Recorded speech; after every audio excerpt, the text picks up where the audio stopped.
What is up with you guys? Jaden Yal again and welcome to another video. So for today's video guys, this is another it's a series regarding my new business which is a cafe.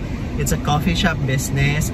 Ang pangalan niya, Bijo Cafe, Lagro. Yes, sa Lagro po, kung hindi kayo familiar dyan, it's near SM Fairview. Yes, dyan po kami nakatira and I decided to have my first branch na rin. First branch kasi claiming na hindi ito yung una at hindi ito yung huli, no? So, nag-decide ako na malapit na lang sa bahay namin kasi nga, syempre, para kahit papano matutukan ko din, di ba? So, hopefully, ma-visit nyo yung aming coffee shop. It's located across, actually, tapat siya ng Lagro High School, La Naval Street.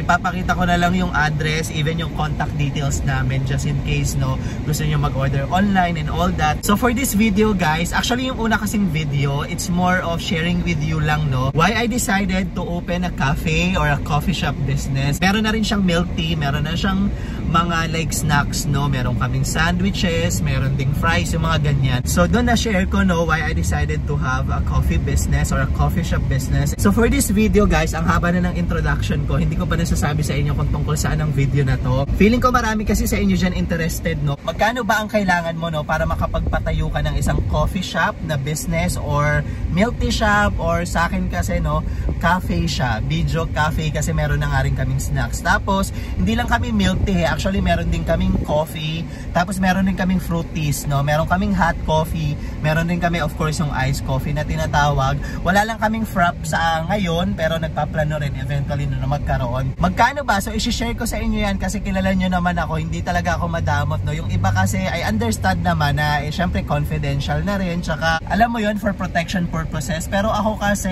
I opted to share talaga yung mga specific na mga experiences ko. Hindi ako yung tipo ng tao withhold ng information kasi feeling ko makakatulong, di ba? Kasi marami dyan, pag general lang yung sagot mo, hindi ka talaga ganun makakatulong So for this video, i-share ko talaga sa inyo yung detalye ng syempre yung pera na kailangan nyo kung mag-open kayo na coffee shop business or cafe. So if you're interested to this kind of content, you guys know what to do.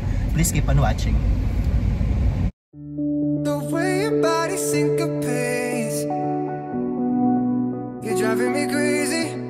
If you're new to my channel, welcome. If you're here for quite some time now, welcome back in my YouTube channel.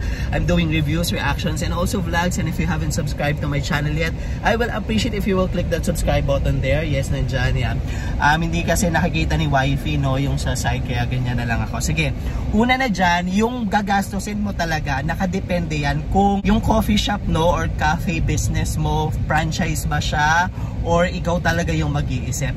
Sa totoo lang, iba-iba dyan. Siguro, I'll share na lang my personal thoughts din, whether you're gonna go for your own brand or you're gonna go for a franchise, kasi personally nag-franchise ako, and dun sa unang video na-share ko na sa inyo ang dahilan ko talaga, wala akong maraming oras para mag-asikaso ng mga bagay-bagay kasi syempre ikaw mag-formulate nung lasa, ikaw mag-iisip nung alam mo yun, logo and all that, and wala akong maraming panahon, wala akong maraming oras para piliin yung path na yon. So I opted to do yung franchise na lang. So thankfully meron akong nahanap na cafe or business na starting up pa lang sila, or start up pa lang, I'd say nasa 10 months pa lang sila, pero yun nga nakaka-amaze kasi parang lagpas 10 na yung branches in less than a year. Ay 8 months pa lang pala guys, wala pang 1 year. O di ba? Imagine 8 months pa lang, tapos yun nga ilang branches na kami. Meron sa Chaong, Quezon, meron sa Bataan, meron sa Cainta, tapos yung pinaka main sa Pasig M Concepcion, dyan yung main branch Tapos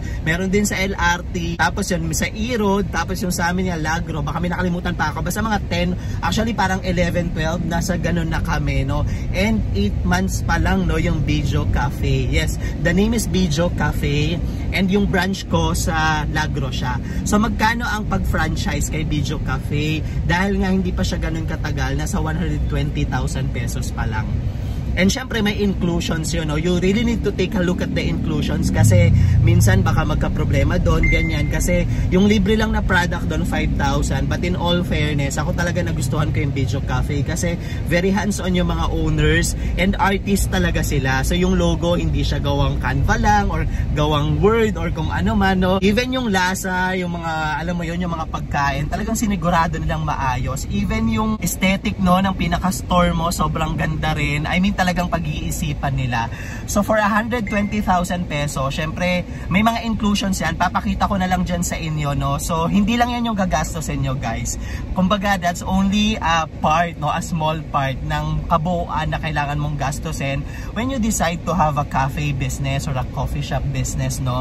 Actually, kung magiging honest ako, hindi ko naabutan yung 120,000. Naabutan ko siya ng 99,000 pesos lang. Pero kasi ngayon, gano'n na yung presyo niya, 120,000 na. Thankfully, yun nga, naabutan ko siya ng medyo mura-mura pa. Kasi a month ago, 2 months ago, ako nakapag-sign ng contract. Kaya hindi pa 120,000 pesos yung nalabas ko. So, 99,000. Sabihin natin, 100,000 for the franchise fee.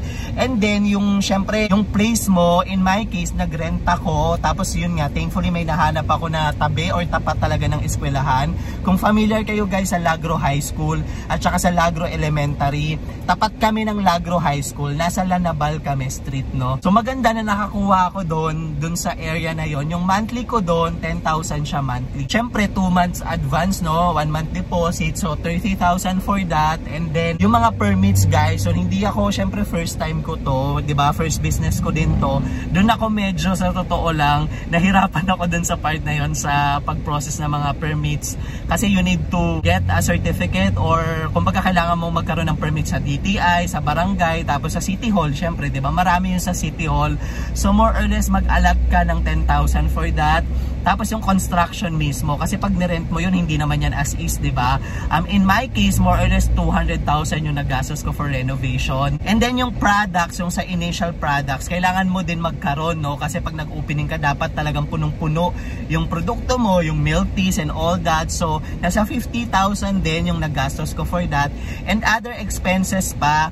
So, kung i-compute nyo yan, lumagpas ako ng 300,000 pesos. Yun ang nagastos ko, no? Meron pa yung POS hardware, nasa 13,000 yan. Tapos, ano pa ba? Yung wifi, kasi nagpakabit ako ng wifi na may kasamang landline na, yun naman nasa 1.3 lang siya. So, yung mga ganon, ang ginawa ko, meron akong Excel na file, tapos dun talaga minonitor ko yung mga expenses ko para alam ko rin. So, yeah, if you are someone or you're considering to have a business and then you want to, alam mo yun, mag-franchise, mababa pa nga yung 300. Actually, parang 350 na ako, pa 400 na yung gastos ko, no? Hindi ako less than 300 eh. Nung last time na nag-check ako, parang nasa 310, 320 na yung nagastos ko. Eh meron pa ako mga bibilihin kagaya nung electric fans, nung dagdag na tables and chairs. So parang papalo ka din ng 400,000. At sa totoo lang guys, actually yung amount na yan, hindi yan parang mahal. Baka yung iba sa inyo na mamahalan na dyan.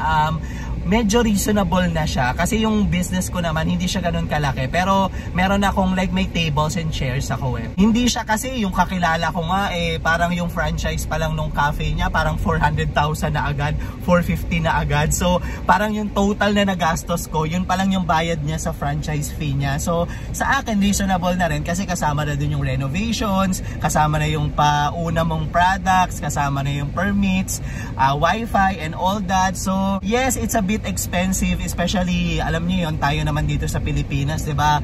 Ang kita lang natin usually minimum wage earner naman tayo lahat. So kahit papaano nakaipon lang rin kami, kaya nag-decide ako na mag milk tea business na lang or mag coffee shop na lang kasi yun nga medyo napapagastos ako dahil nagtatapos ako ng papers, kailangan ko ng place, kaya naisip ko sige, gawa na lang ako. Yan yung total na gastos ko guys. Kung gusto niyo ng mga details pa or if you have some questions or concerns, yeah, don't hesitate no to ask me in the comment section below. I'll try to answer all of them. And yeah, that's all for this video. I hope I'll see you again on the next one. And guys, visit kayo ha sa store namin. Most of the time nandyan naman ako.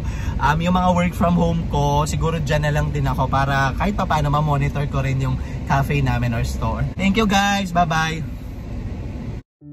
The way your body syncopates, you're driving me crazy.